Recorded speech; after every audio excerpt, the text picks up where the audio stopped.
Джейсон Кенні повернувся з важливої подорожі в Україну і сьогодні розкаже про символічні і суттєві сторони цієї державної візити. Honorable Minister Kenny, welcome to Contact. We just viewed a slide presentation of your glorious, colorful trip to Ukraine, where you pursued both symbolic and real practical initiatives. And we'd like to discuss today with you to what extent is it possible to be pursuing those initiatives, for example, free trade, on the other hand, try to balance them with a deteriorating situation in Ukraine as far as democracy and rule of law is concerned. Well, Jurij, our foreign policy is a balance between asserting Canada's values and our interests. And it's always a bit of a challenge to calibrate the right balance between our values and our interests. In Ukraine, we've been very clear that it's a priority country under the Harper government, reflected by Prime Minister Harper's very successful visit there 2 years ago, by the Governor General's visit, and by our high level of engagement. Of course, Canada was the first country outside, with the exception of Poland, to recognize Ukraine's independence. I emphasized that we were the first country outside of Ukraine to recognize the genocidal nature of the Holodomor famine genocide of 1932-33. Ukraine is the only country in Europe that is receiving Canadian technical assistance, development assistance, and I announced 2 programs in that respect on behalf of Julian Fantino, the Minister for International Cooperation. Ukraine is the only country in Europe with which we are negotiating a bilateral free trade agreement. We have a multilateral agreement with the European Union countries, but the only country-to-country negotiation we have ongoing in Europe right now is with Ukraine. So this is important. It's partly important because of the huge human and cultural bridge represented by over 1.2 million Canadians of Ukrainian origin. So I built on all of that to say essentially to the Ukrainian government that Canada wants to continue engaging. We hope to continue with the now 6th round of negotiations on the Canada-Ukraine free trade negotiations. We are going to continue providing technical support for things like training judges, supporting civil society, journalism, independent journalistic voices, and so forth. We're going to continue to support civil society symbolically and through expressions of solidarity, as I did by visiting the Catholic University in Lviv and visiting with Patriarch of the Ukrainian Catholic Rite in Kiev, Patriarch Shevchuk. And so we are there for those voices in civil society, but we want to attract Ukraine westward. We don't want to repel Ukraine eastward. We want to for Ukraine to understand that prosperity lies in engaging with the West in general and partly Canada in particular. That was my message. Our perspective here is a very Canadian one, but what we'd like to hear is the Ukrainian point of view. And you had a meeting with the non-governmental organizations in Lviv, and then as well as government officials, as well as the opposition and the Minister of Foreign Affairs in Ukraine in Kyiv. Now, to what extent are their concerns reflective of ours in terms of depleting democracy in Ukraine, or is that just a Western viewpoint? How do they view these issues, and how similar are they to each other? Well, I met with NGOs in both Lviv and Kyiv. I met with opposition leaders in Kyiv. I met with church and other civil society leaders across, both in Galicia and in Kyiv. And the message was clear from everyone with whom I spoke that there is deep concern about erosion in the rule of law, about the selective application of justice, about the politicization of the Prosecutor General's office, which is a very powerful office, about corruption in general, about a growing encroachment on freedom of expression and freedom of speech, and about, in some respects, even an encroachment on freedom of religion, on the prerogatives of the churches. I'll give you one example. Patriarch Shevchuk told me that with a new law that is sort of restricting freedom of assembly, to do an outdoor march or a demonstration of any kind or assembly of any kind requires that you apply 10 days in advance for government approval. And he said, you know, in the villages, the tradition for funerals is that we carry the coffin of the deceased to the church and then we carry the coffin in a public procession outdoors to the cemetery. He says we can't apply 10 days in advance for a special permit for that kind of outdoor assembly. He said, so that's just one of many examples of how there are these kind of encroachments on what we would regard as normal liberties.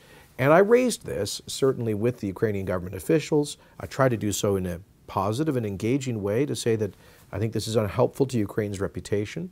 And I certainly, of course, raised our concern about the ongoing imprisonment and prosecution of opposition leaders in what appears to be a selective application of justice. You had mentioned earlier when speaking with the government officials about your position or your view of what's happening with Ukraine in relation to democracy. What was their response? Like, how do they respond to that? Well, I had different I had different responses from different people in the government, but suffice it to say, they're very aware of our concerns. I think they're sensitive to how the Western countries in general regard Ukraine. But I think and I'm hopeful that they will take the right steps forward here.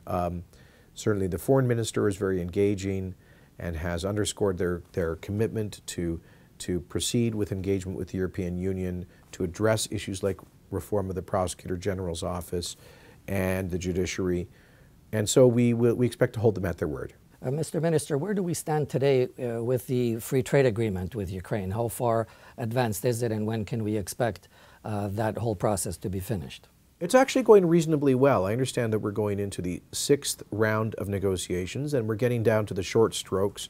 We are hopeful that the negotiations will be finalized in the fairly near future. I certainly hope this year. The agreement is not as ambitious as we would have hoped. Ukraine has taken certain issues off the table, but I think they're still likely to be the basis of a solid agreement which should improve trade and commerce. One issue I raised with the Ukrainian government was our concern about how many Canadian investors in Ukraine lost their investments because of corruption, because of a lack of legal remedies when they were defrauded. And I said, this is so important. If Ukraine wants to attract Western capital and investment, they've got to take this, combat corruption seriously and be serious about applying the rule of law. Mr. Minister, could we focus on one of the CETA projects, specifically, first of all, on the one dealing with media freedoms in Ukraine? How does Canada intend to pursue that issue? So this is a project where CETA will be working with independent journalists to support them in finding platforms for their expression, perhaps internet sites, helping to train young journalists, and helping them to share best practices. So it's a kind of practical support for independent journalists who perhaps can't get hired in some of the larger media organizations because they're not willing to carry one particular line. And what about the second one that's sort of very appropriate for the moment, the one about developing the judiciary? So we'll be working with the Canadian Judicial Council, as we've done in other countries, to have them visit Ukraine and do training seminars on how we regard the fair application of the rule of law, standards of evidence, due process, natural justice. There are still people in the Ukrainian judiciary who I think are holdovers from the Soviet period, and I think there's a general view that there's too much of a politicization of the judiciary. And so this is an opportunity for some of our judges to sit down with Ukraine's judges and say, look, this is how we do things in Canada. We have the seeming contradiction here of you being in Ukraine and presenting a CETA program for the development of the judiciary and the judicial system in Ukraine. And then a few days after you leave, we have Ukrainian courts stripping Mr. Vlasenko, a deputy of the Verkhovna Rada, of his parliamentary duties and obligations, contrary to all what one would consider normal legal procedure. Well, you know, we have a choice as I agree. It's a totally unacceptable. And I heard about that when I was in Ukraine. That was likely, that action was pending. And these kinds of actions to harass the opposition and independent voices are very concerning. Now, let me be clear. Not everyone in the Ukrainian opposition has completely clean hands either. That's not the point. Canada's not picking sides between the government and the opposition.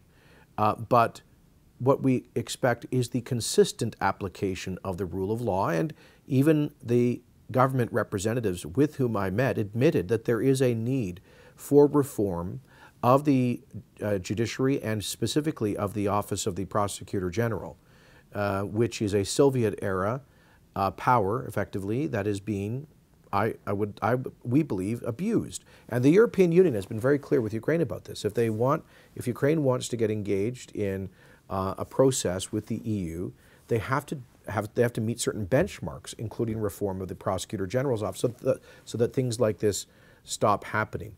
But the choice, Jurij, is, if the choice is, I think the way to do this is to do it in an engaging and positive way, to invite Ukraine to join in Western structures and organizations, things like the Free Trade Agreement, things like the European Union process, things like the International Task Force on Holocaust Commemoration, which was part of my visit. Invite them to join rather than making preconditions that push Ukraine in a different direction. We want Ukraine to look and move westward and not feel that it only has one choice, which is eastward. Just recently, we heard an announcement that the new chairman of the Ukrainian-Canadian Parliamentary Friendship Group is Mr. Ted Opitz here from Toronto. To what extent do you think that that organization and Canada, or Government of Canada, will be maintaining pressure on Ukraine in relation to strengthening all aspects of democracy in Ukraine? Well, I'd like to congratulate Member of Parliament Ted Opitz on his election as chairman of the Canada-Ukraine Parliamentary Friendship Group. It's actually one of the most active bodies of its kind in our parliament, with one of the largest memberships. And you saw that Ted and a number of other MPs going to Ukraine to participate in the large election observer mission. We sent over 500, by far the largest country in Ukraine participating in election observing roles during the last legislative elections. So they play a function in that.